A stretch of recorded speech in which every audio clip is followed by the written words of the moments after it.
With a growing popularity of reinforcement-based dog training, there's an increasing popularity of criticizing reinforcement-based dog training. And truthfully, it isn't all unfounded because there is a huge variability in the results people are getting using reinforcement-based dog training, aka people choosing not to physically correct or use verbal intimidation in their dog training. So why would we have that? That is the topic of today's episode, and I'm going to share with you one question that can turn it all around.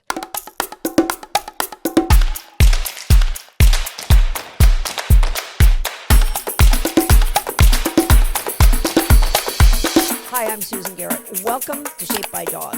And with any kind of dog training, there are variables that affect the effectiveness of what we're doing. Number one is the methodology itself, which I happen to think the reinforcement-based dog training that myself and all of my students apply has an amazing track record of success. It could be the methodology people are choosing. It could be their application of the methodology. Potentially, their mentor has amazing success with every dog they've ever trained, but your application of it, possibly the way it was taught to you or the way that you express that teaching, is flawed. And it also could just be human error. All of the above could have a human error factor. So that one question I talked about that could change everything.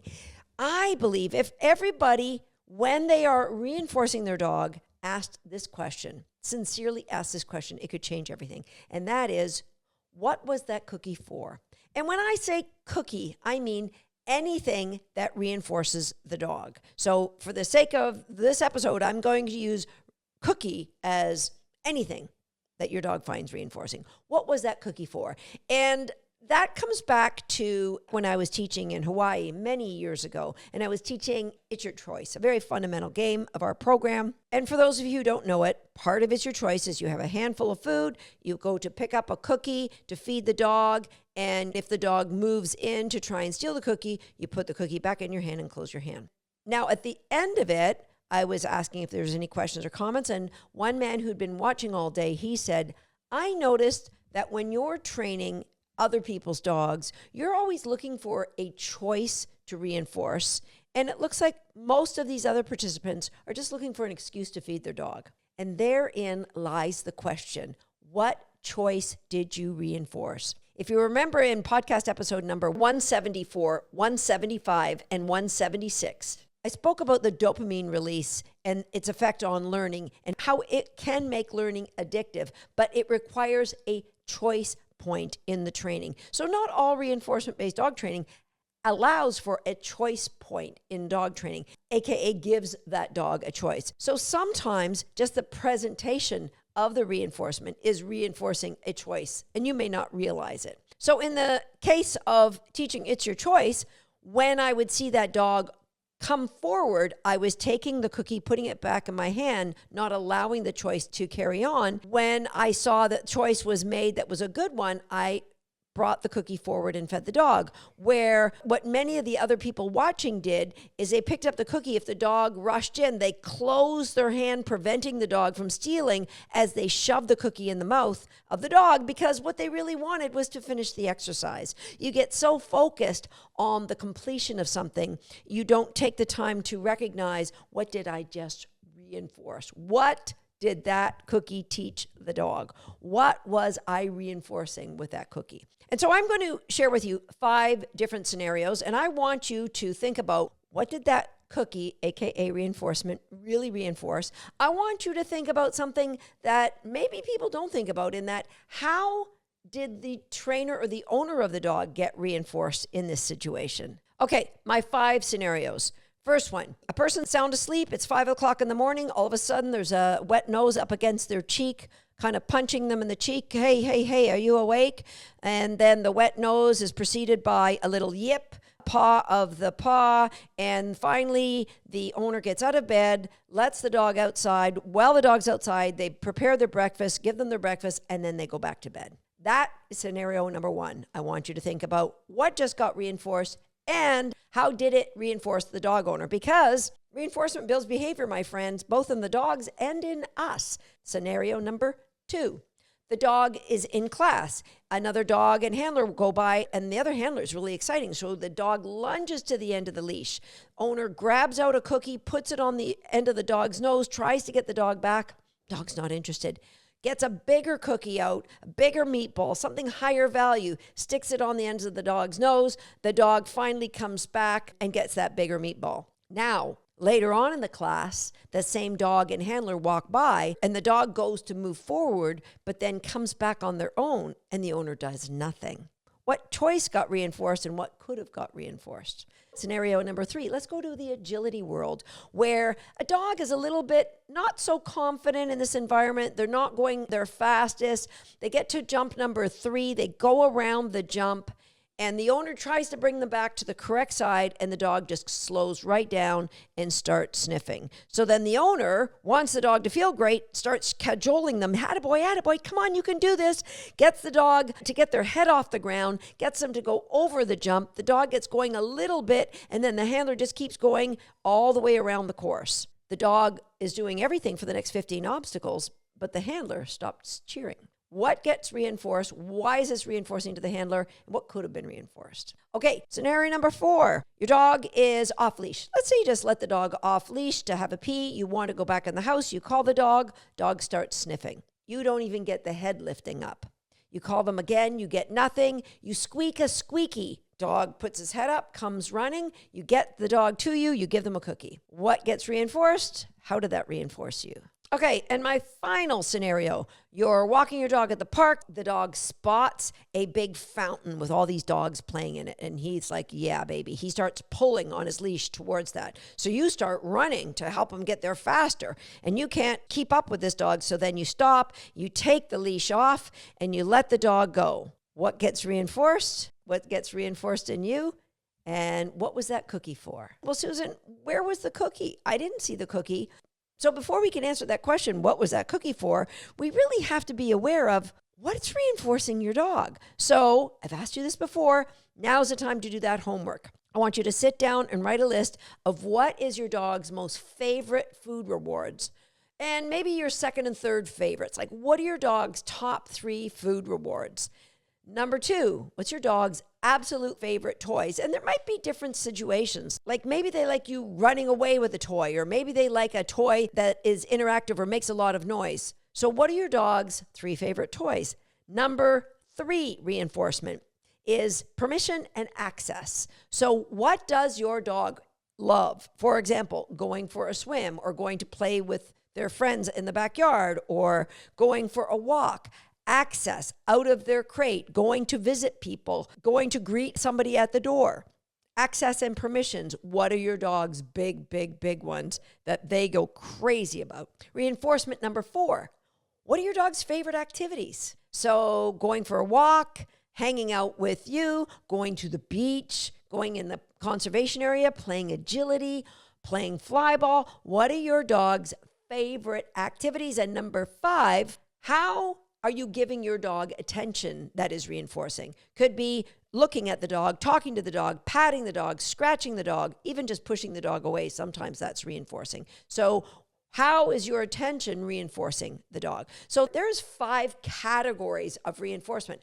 I'm calling them all a cookie. What was that cookie for? Now, I want you to think about when you give a dog a reinforcement, any one of those 5 from the categories that I mentioned, I want you to think about this. You are telling your dog, what you're doing right now, I absolutely love, and I hope you do more of that in the future. That's what reinforcement does. You're saying to your dog, it's a good day. I'm glad you did this. Here's your reinforcement. Let's hope I get more of that behavior. All right, keeping that in mind, let's go back to our examples. Number 1, somebody's sleeping in bed. The dog starts poking their nose in your face. You get up, let them outside, and feed them. What did you just reinforce? Well, clearly, you might think, the dog needed to go outside, and so while I was up, I just fed them. Why did you feed them? Because you knew if you didn't feed them, you could go back to bed and your dog would still keep bothering you. And so how does feeding them their breakfast help you? Well, you get to sleep in after you've given them the breakfast. But what did you reinforce? You're saying to your dog, I love it when you wake me up at a dark o'clock. I'm hoping tomorrow you could do it at 3:30 instead of 5. Reinforcement builds behavior, my friend. What did your cookie reinforce? Scenario number 2, dog's in class. You try to call their name and then they ignore you. You put a cookie on their nose. They ignore that. You give them a bigger, higher value meatball, and then they come to that. What did you reinforce? Well, several things. Number 1, ignore me. If you hear your name and you want to look and do something else, just ignore me. Number 2, if you don't like the reward I'm offering you, hold out. I'll get you something better. And worst of all, when that dog and handler walked by again and your dog made a brilliant choice of seeing the dog but deciding not to go in hopes of maybe getting that big meatball, that was the time to give the big meatball. Do not pass up the opportunity to catch your dog doing something amazing. Scenario number 3, our dog is doing agility, maybe a little timid, telling me maybe your training wasn't as good as you think it was, and they go around a jump, you bring them back, and then they slow right down and they start sniffing. Then you turn on the attaboy, you're a good dog, this is amazing. Your attention, your praise, your talking, your excitement level, all is reinforcing what the dog is doing at the time they hear it. Yeah, go around more jumps and just ignore me and go off and do something else. Now, I'm not discounting that sniffing might be the dog exhibiting a sign of stress and trying to give you a calming signal. The point is the dog wasn't ready for agility and the handler kept going because they wanted to finish agility. And when the dog finally got going, that's the time to turn on the cheer and go, you're doing so well. This is amazing. Scenario number 4, you let your dog off leash, you call them, they don't come, they start sniffing, you squeak the squeaky, they turn around and come, and you feed them. You might say, hey, I gave them a cookie. The cookie rewarded them for coming. End of story. Okay, let's take a step further back. You called them. The dog chose to take an option B on the recall. I really don't feel like coming to you right now. What the dog's really saying is, that recall cue isn't really as well trained as you think it is.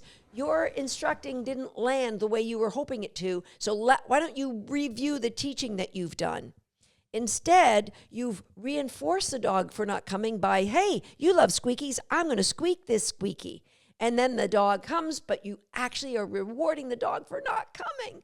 If you stay away and you ignore me, I'll get something better, something you love more. How does that reinforce you? If you're late for work, you get the dog inside. So yeah, that's a win, Susan. It's a win. But what you're really saying is anytime it's raining or cold or I'm in a hurry or you're just disinterested, then you go off and do your own thing and I'll just keep raising the stakes, bringing out better reinforcement to get you to do what I want. In our final scenario, the dog pulls on leash because they want to go to the pond, and you reinforce the pulling on leash by running faster. How are you doing that? It's something called negative reinforcement. You relieve the pressure of the leash. And I call negative reinforcement the silent killer of dreams for a reason, because a lot of times you don't realize you are reinforcing. When you take that leash off, the relief of the confinement is reinforced by getting to the dogs playing in the fountain and joining in on that fun. What was that cookie for? You might think it was to help you not have to deal with the dog pulling, but it was really, you just reinforce the pulling.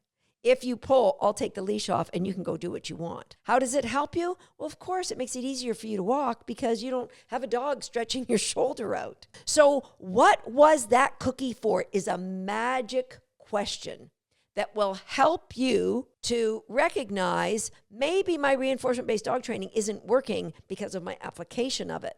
And do I really want my dog to think, I really love when you're doing this and I'd like you to do more of it?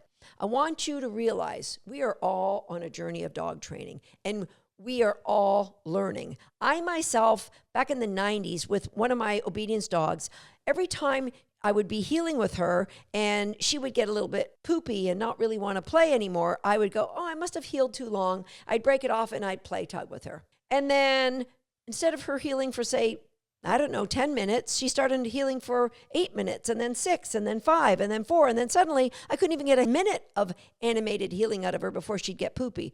Because what was that cookie for, Susan? I was reinforcing her disengaging, but in my mind, I thought I was making her happy. What was that cookie for? And how could you change that? So number one, you need to be aware of what are those reinforcers, the 5 categories that I mentioned. Number 2, you've got to realize, how did it reinforce you? Because The dog training that reinforces you is the dog training that will get repeated. So is it healthy, intentional dog training, or is it confusing dog training that you're reinforcing? You know, if you think of all reinforcement isn't equal. Some of it is creating clarity and growing behaviors and relationships for the dog, and some of it is creating confusion, or it's just vague and undirected reinforcement. We don't want vague, undirected reinforcement. We want clear, purposeful reinforcement. So I want you to know your dog, know how you are getting reinforced, and I want to remind you that when you're giving that reinforcement, I want you to be able to say, I really love when you're doing that, and I hope you do more of it. That goes for those of you in agility. Your dog releases themselves off the start line and you just run. I want your friends in the back to yell out, hey, your dog has a message for you. He's glad that you really love when he breaks the start line because he's happy to do more of that in the future. So even I was inadvertently reinforcing my dog when I didn't realize it. So I want you to give yourself grace. If you're at a place where you go, oh my gosh, Susan, I've really screwed up my dog here. I see why my reinforcement-based dog training hasn't been working the way I wanted it to. So once you've taken inventory of what you've got and why you've got, if you still have some questions about what you can do next with this information, jump over to YouTube, leave me a question, tell me, what do you believe you've been telling your dog, I really love that and I hope I get more of it, but you didn't really want your dog to get that message? In my next episode, I'll share with you how we can all go about fixing it. I'll see you next time right here on Shaped by Dog. Tater hit the target. Now it's your turn. If you're not a subscriber to this page, go ahead and hit the subscribe button now and be sure to turn on the notification bell so you won't miss another video. And if you are already a subscriber, that's for you. Go ahead and get yourself a cookie.